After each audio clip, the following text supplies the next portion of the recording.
Hey man, Indiana pulls through in game one, steals game one from OKC. Haliburton comes through in the clutch. Here's my feedback and my thoughts on it. Honestly, I thought both teams played okay. OKC held control of that game for majority of the game. I thought come fourth quarter, they messed up by letting Indiana get hot. They let them get hot from the 3 point line. Guys started feeling good, started knocking down shots. The momentum started swinging in Indiana's favor, and then it looked like OKC was more so they were focused on trying to maintain the lead more so than winning the game.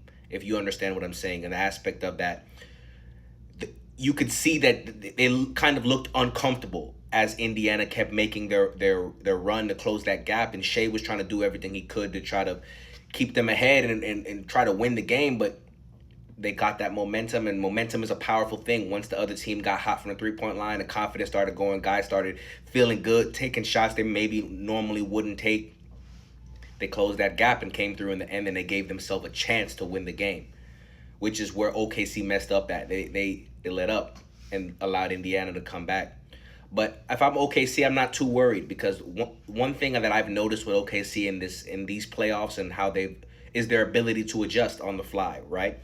The fact that they lost game one, I think that's great for them because every time in the playoffs, majority of the time when they've lost that game, when they come back after a loss, they look almost invincible.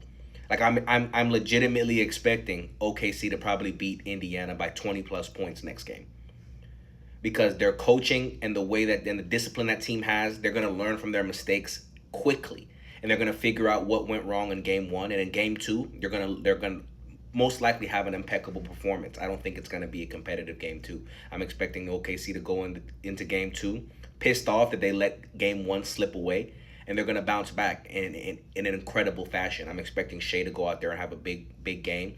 I think another thing to mention would probably threw OKC off too as well is the switch of the starting lineup. Yes, I understand sometimes you want to match up better with teams, and each series it might be different, but things like that can cause your team to have to adjust to that new change, and that might have been what was happening, or it might have thrown them off their gear. But other than that, I'm not worried about OKC. I still think this series is going to be over in 5 games. I think Indiana was able to pull through with game one.